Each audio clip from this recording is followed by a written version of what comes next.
Welcome to a Healing Peace podcast. My name is Kimir Baker. I am an overcomer, writer, speaker, and God enthusiast. I am fueled by helping women achieve their emotional healing so that they can live the abundant life God has for them. In this podcast series, we provide faith-based inspiration to mend from emotional hurt, along with tools and tips for emotional wellness. In your journey, as you apply these tools and tips, you will begin to live the transformed life that you always desired. In fact, you will possess a new you. Welcome back, ladies. I hope you've been having a good week so far. I know we're just getting started. If you were listening last week, I was interviewing a good friend of mine, Sharice, and we started talking about some good stuff. And as usual, when we start talking about good things, time goes by so fast. So I asked Sharice to come back today so I can ask some more questions and help encourage your spirits. Sharice, can you reintroduce yourself to those who may just be joining for the first time? Of course. Hello again. My name is Sharice de Guzman, and like I said last week, I am a wife of 23 years. June 27th, celebrated 23 years in marriage. I have two children, 20 and 16, and I've been a disciple of Jesus for 22 years.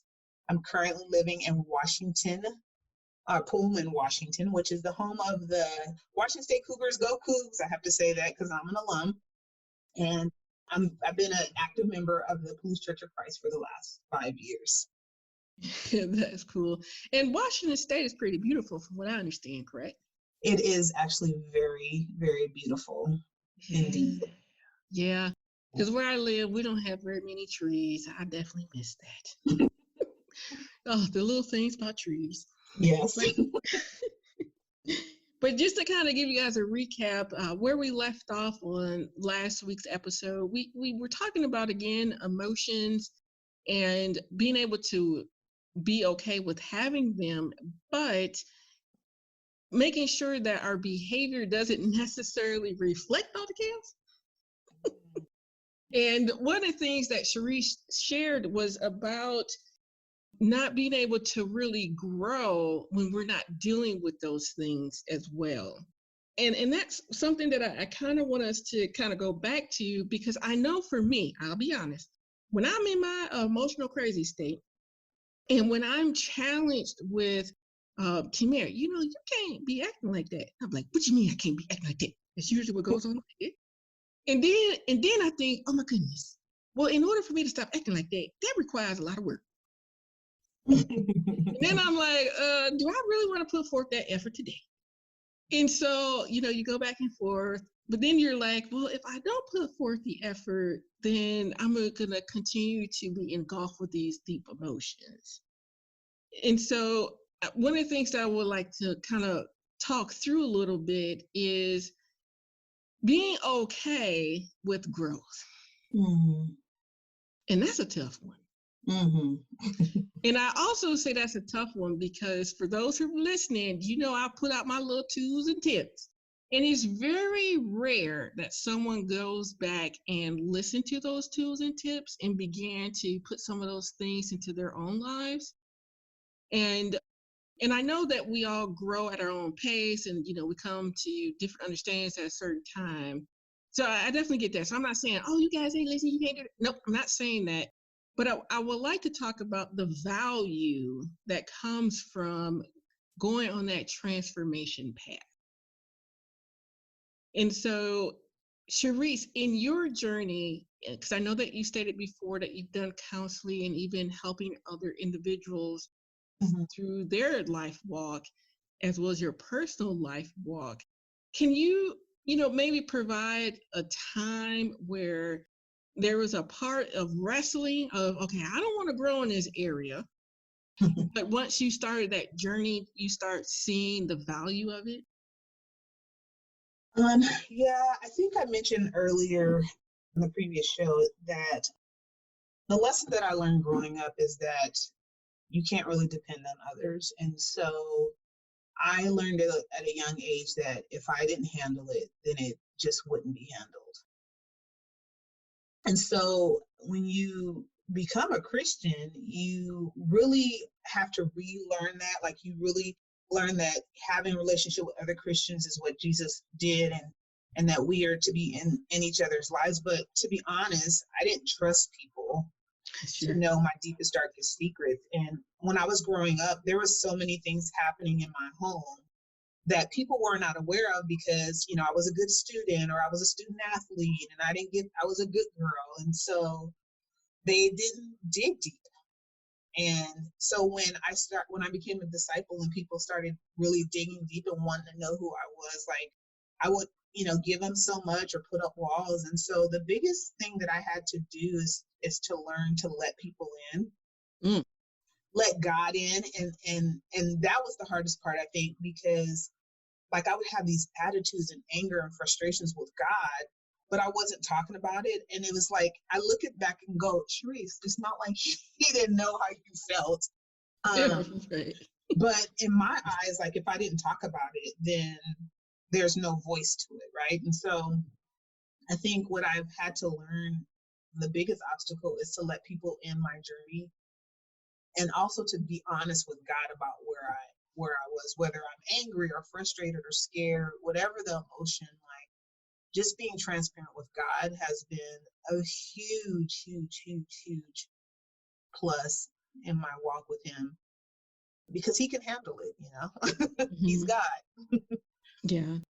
And one of the things that, because I know I definitely have gone through that piece in my own life as well, in terms of that trust factor and having been in circumstances where people have violated that trust. Mm-hmm. So, do you find, I know this is kind of loaded, but could you provide maybe a couple of tips where a person can begin that trust journey, but also what to look for in an individual, Mm-hmm. so that they're finding those safe relationships to be able to move forward and let their guard down a little bit? Yeah. So it's sort of interesting because I was in the military, my husband and I, and we moved around a lot. So every 2 or 3 years we moved to a new church.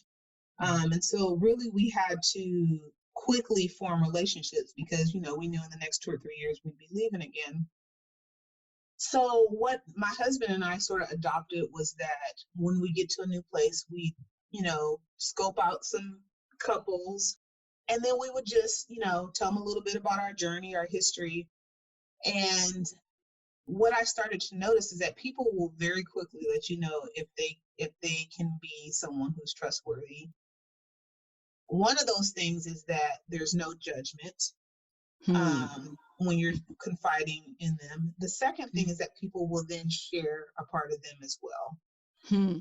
And those have been the two, I will say, those have been the two biggest things that have really helped us on our journey as disciples is that when people will let us in and provide help or understanding or will share a part of them as well, like we usually know that they're going to be our friends because my husband and I are pretty open about our struggles. And I've learned that I have to be transparent because that's the biggest way to help me in my walk with God because and it's weird because I didn't grow up feeling that way. Hmm. But after being in the church 22 years, like I have some really amazing friendships and we've been through some things together, and I cherish those because when I'm in the mud or the dirt or wherever I am, like they meet me halfway and they don't look at me like, why are you in the dirt, why are you dirty? They just say, hey, how can I help you to get up out of there? And so for me, like even as disciples, not everyone can handle your journey. Yeah. Not everyone can handle what you have to say to them. So you do have to be careful, and not that you're thinking ill of them, but you don't know what your journey may trigger in them. Hmm. So you have to be careful. But I think if you just let people in little by little, Hmm. and if they can handle a little, then you let them in more. If they Hmm. can't, then you just know that that's not a relationship that's probably going to go deeper. Hmm. but it's still someone you can hang out with and have fun with. Sure. And I definitely appreciate that advice. And I say too, those two elements of someone who's not going to judge you and who shares back with you are Mhm. definitely very key for two reasons. Because one, you have the one extreme where you're part of this community, whether church or support group, and you have the tendency just to keep going and talking because you think that they're there to support you, which they're Mhm. kind of supposed to. But on the flip side, we're human, Mhm. and not every human is equipped to handle all your stuff, Right. which you've already just vocalized.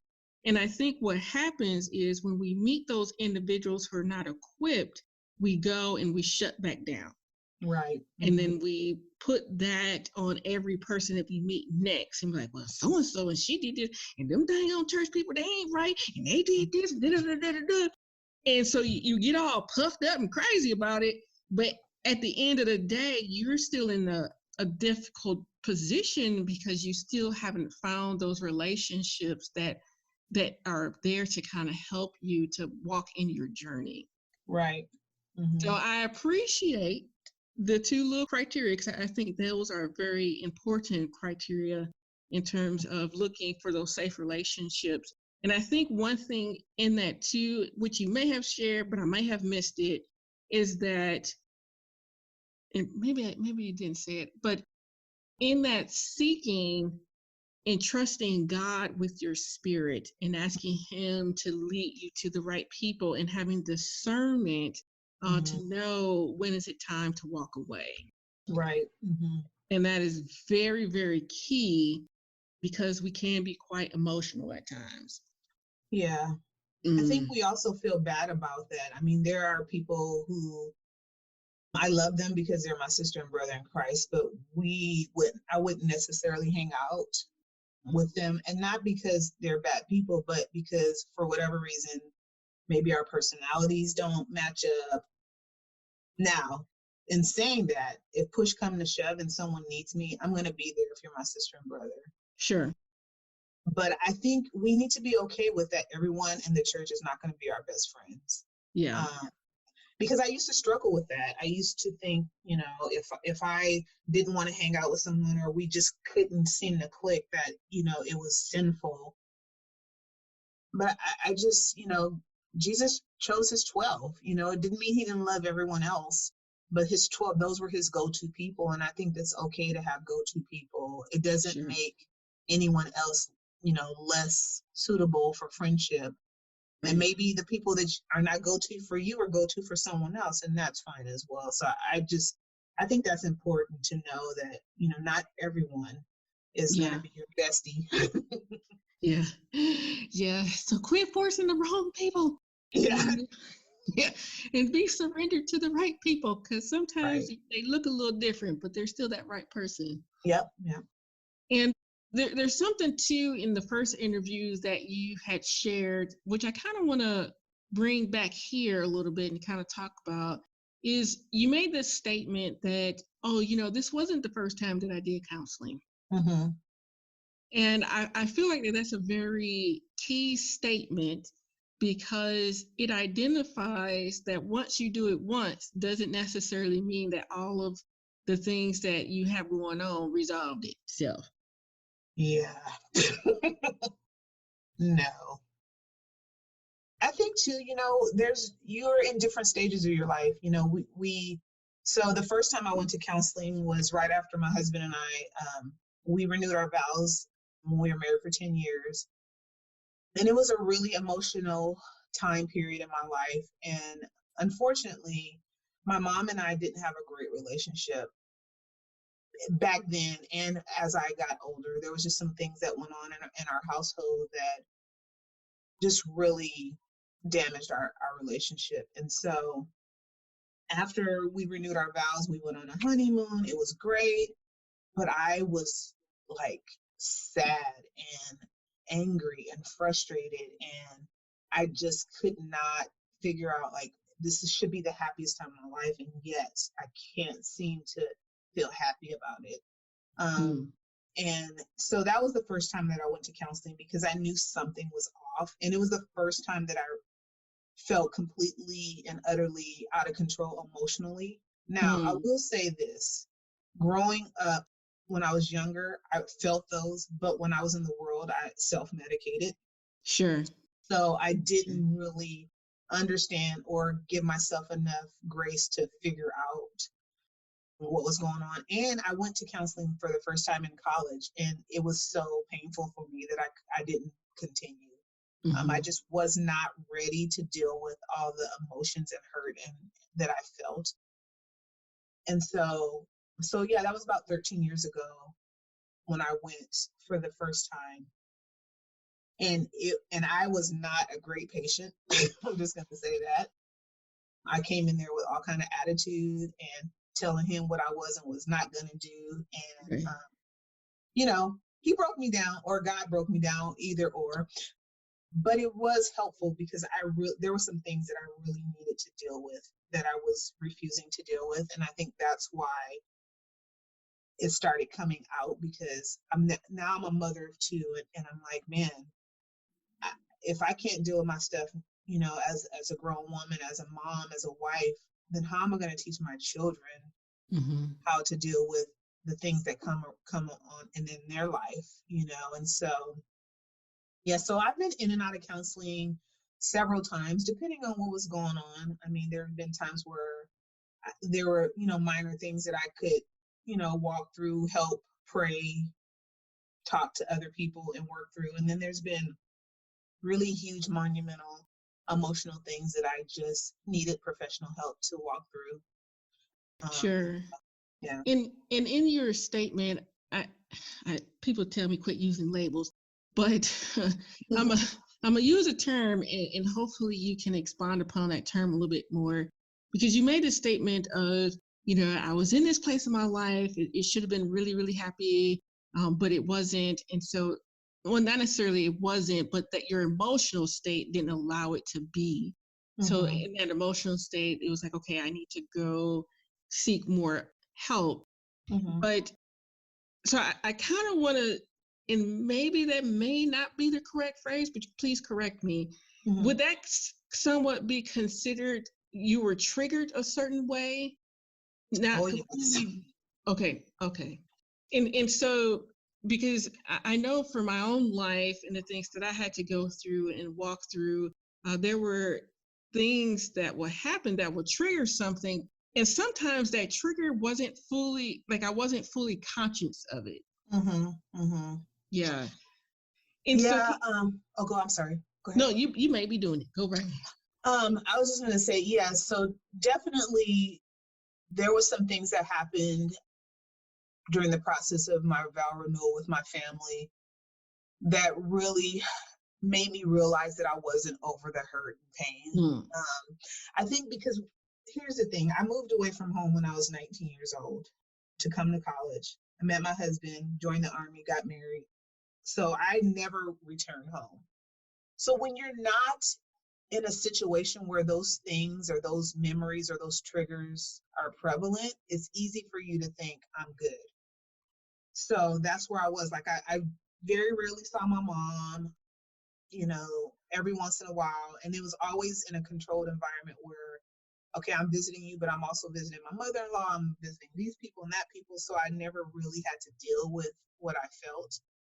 But in that environment, that should have been the happiest time of my life. Like there was a lot of pain. There were words that were said. There were things that were brought up. And so I think for me, it was sort of the straw that broke the camel's back, Sure. because I had just been stuffing and stuffing and stuffing and stuffing. And then I got to the point where I can't stuff this anymore. And I really had to make a decision, like, I'm going to get help and try to have my mom in my life, or this is going to break our relationship forever. And she's not going to be a part of my life. And I didn't want that. I really wanted her to be a part of my life and my kids. Like, those are her only grandkids. So for me, it was worth the effort to go to counseling to try and work through what I was feeling so that I could have some kind of relationship with my mom. So I think, definitely that experience that time in my life was definitely the trigger. But again, I thought that I could just sweep it under the rug and move on. Hmm. And I think I had swept too much. And so it was like, no, Sure. you need to deal with this. Sure. And I'm going to restate what you stated because I think it's really a good example, which is you stated that a trigger lets you know that you're not over the hurt and pain. Mm-hmm. Mm-hmm. Yeah. And in that moment, it's there to hopefully send you back to God and Mm-hmm. send you back to a place where you are able to begin that work to work through that hurt and pain. Mm-hmm. Yeah. And in your journey and as well as you counsel people, are there things that you've learned that kind of, I think, assist so when those triggers come, that it's not snuffing the life out of you? Yeah, I think I will say also sometimes there are things that when you are triggered and you get counseling, you just deal with whatever's on the surface. So Hmm. there's sometimes things that are deeper that, God has not allowed you to experience yet. I do believe that, like the brain protects you, and I think that's also God protecting you. I think there's Hmm. things, triggers at certain part of your life that you are not equipped to deal with. Hmm. And so I think as I've gone to counseling, it's because there's been something else that's been revealed to me that I Hmm. needed to deal with. Most recently, my dad died when I was in high school, and I didn't have much of a relationship with him. But I went through a grieving recovery class, and it was amazing the memories that started pouring into my consciousness that I hadn't thought about in years. I mean, like one memory, I was literally in elementary school when this happened. So, and I think that God allowed that because I wasn't ready back, Hmm. when I was younger to deal with those feelings or how I felt, or the emotions, the anger, the frustration, with the sadness. And so I do Hmm. believe that, there is a part of our brain that protects us from those things. I mean, it's why kids, when they go to counseling, like they don't necessarily remember the trauma, Hmm. experience, but they're acting out. And so as people get to start digging, then it's like, oh, wow, this kid was really traumatized. But you Sure. don't necessarily realize it because what you're dealing with is just the surface of them acting out in class or hitting their sibling or whatever, but you're not really digging to see what is causing these actions to happen. Hmm. And so, yeah, I'm grateful for triggers at times. There are times that they've taken me out a little bit because I Yeah. wasn't expecting those things. So I think, you can never fully prepare for them because you don't know when you're going to be triggered. But Sure. I think as you do more work with your mental and emotional well-being, then you like learn to, okay, this is really rough, but it doesn't send you sort of, for lack of a better word, off on the deep end. Um, Sure. so yeah. Yeah, and one thing that you state, which I think is so imperative, and I appreciate you sharing that, is in the sense that God does protect us at the right time where we can actually deal with it. Mm-hmm. And Mm-hmm. so, because of that, which you said it too, we shouldn't be surprised that we got stuff to work through. For sure. But we are every time the Lord done tell me, come here, it's time to work through this, I'd be so surprised.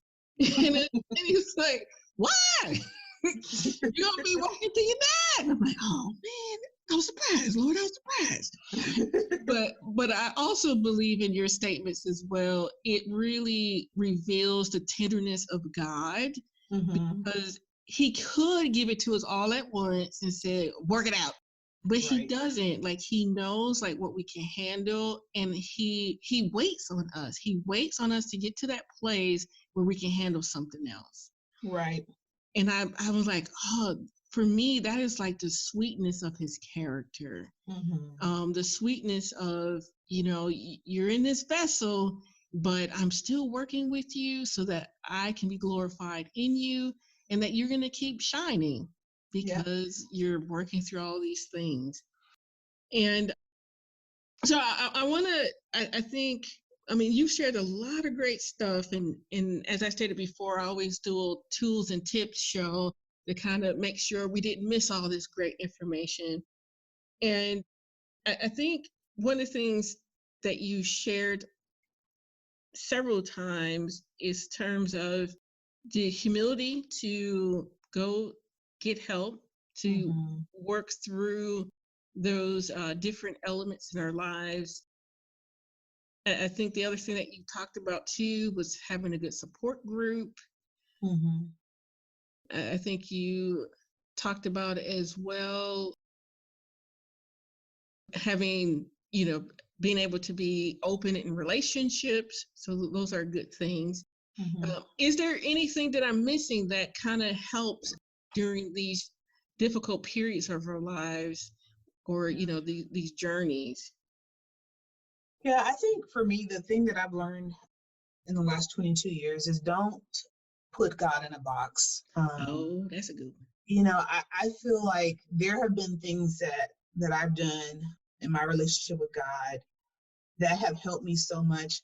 And I will say the biggest has been for me just to be honest with God. If I'm Mhm. hurting or I'm fearful or I'm mad, like just tell God that. He's our loving Father and he wants to know what's on our heart, whether we feel pain or hurt or desperation or whatever it is. And so whatever it takes for you to connect with God, I think you need to do it. Some people like to go on long nature walks where they're out in the open and they can view God's beauty and they can talk to God. Like I've done that as well.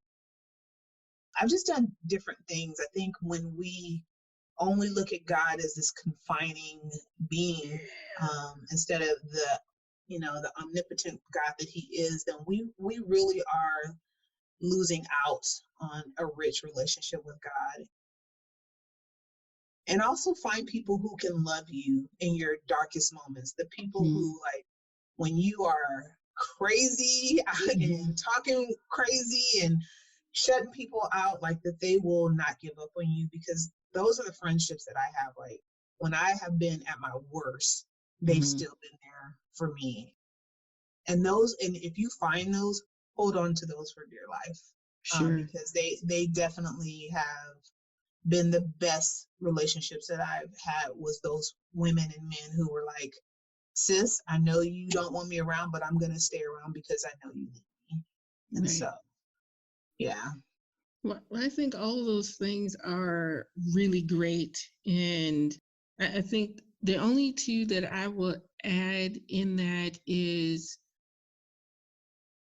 which you've already hit, and I'll be sharing it all the time, is the honesty with God, that He can handle it. Mm-hmm. None is Yep. too big for Him. That's a good Yep. one. And Mm-hmm. and one of the other things that I thought about as well, which I think you have exemplified, and as you've been speaking with me, is getting to a place, even though you wrestle with it. And I ain't say you got it 100%, but it's clear that you've gotten to understanding as well that you're not perfect, Mm-hmm. right? Even though sometimes you may want to be, but but Mm-hmm. you still have, and it's been clear in terms of your willingness to get help, your willingness to try relationships even though you've been hurt. It really does identify that, Sharice is not perfect, but she's in this journey, and as she's walking with God, you're allowing Him to cleanse and purify and strengthen you in areas that you probably didn't think about initially. Mm-hmm. And in those moments as well is what has helped you to work through those deeper issues. Right. Yeah. And then as in hearing you say that, I think, oh, that's actually really beautiful.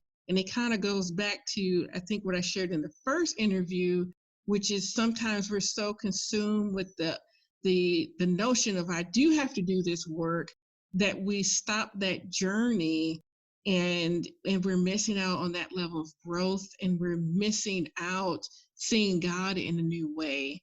And we're Yeah. and we're missing out having those good relationships. Mm-hmm. And so I think even though you can hear, hey, I had to go back. I mean, you hear it, but at the end of the day, that's the benefit of it. Yep.